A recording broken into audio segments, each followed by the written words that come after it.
நலாஸ் நாட்டு சர்க்கரை நலமுடன் வாழ நலாஸ் இந்தியாவிலேயே நாட்டு சர்க்கரைக்கு ISI முத்திரை மற்றும் அக்மார்க் அங்கீகாரம் பெற்ற ஒரே நிறுவனம். தொடர்புக்கு 9047045000. திருப்பூரில் சொத்து பிரச்சனையை தீர்க்க கட்ட பஞ்சாயத்து செய்ய திருச்செந்தூரில் இருந்து வந்த திமுக நகரமன்ற தலைவர் சிவானந்தி ரவுடிகளை ஏவி தாக்குதல் நடத்திய சம்பவம் பரபரப்பை ஏற்படுத்தியுள்ளது. இந்த சம்பவம் தொடர்பான CCTV காட்சிகள் வெளியாகி மக்கள் மத்தியில் அதிர்ச்சியை ஏற்படுத்தியுள்ளது. திருப்பூர் ராக்கியபாளையம் பகுதியில் செல்வி என்ற பெண் தனது கணவருடன் டிபார்ட்மெண்ட் ஸ்டோர் நடத்தி வருகிறார். அவர்களது கடை இடத்தை பாகம் கேட்டு அவரது கணவர் முருகேசனின் சகோதரர்கள் ராமச்சந்திரன், ரவி, பொன்ராஜ் மற்றும் அழகேசன் ஆகியோர் வழக்கு தொடர்ந்திருந்தனர். இதையடுத்து இரு தரப்புக்கும் இடையே அடிக்கடி மோதல்கள் நடந்த நிலையில் செல்வி போலீசில் புகார் அளித்திருந்தார்.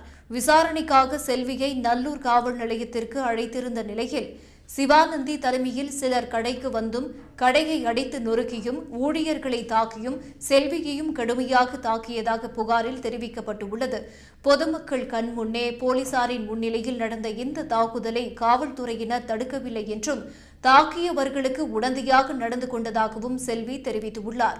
மேலும் போலீசார் கடையை பூட்டி சாவியை எடுத்துச் சென்றதாகவும் தனது கணவருக்கு கொலை மிரட்டல் விடுப்பதாகவும் அவர் புகார் மனுவில் தெரிவித்துள்ளார். தற்போது செல்வி திருப்பூர் அரசு மருத்துவமனையில் சிகிச்சை பெற்று வருகிறார். மேலும் தாக்குதல் நடத்தியவர்களுக்கும் அவர்களுக்கும் ஆதரவாக செயல்பட்ட காவல்துறையினருக்கும் எதிராக நடவடிக்கை எடுக்குமாறு மாநகர காவல் ஆணையரிடம் அவர் மனு அளித்துள்ளார்.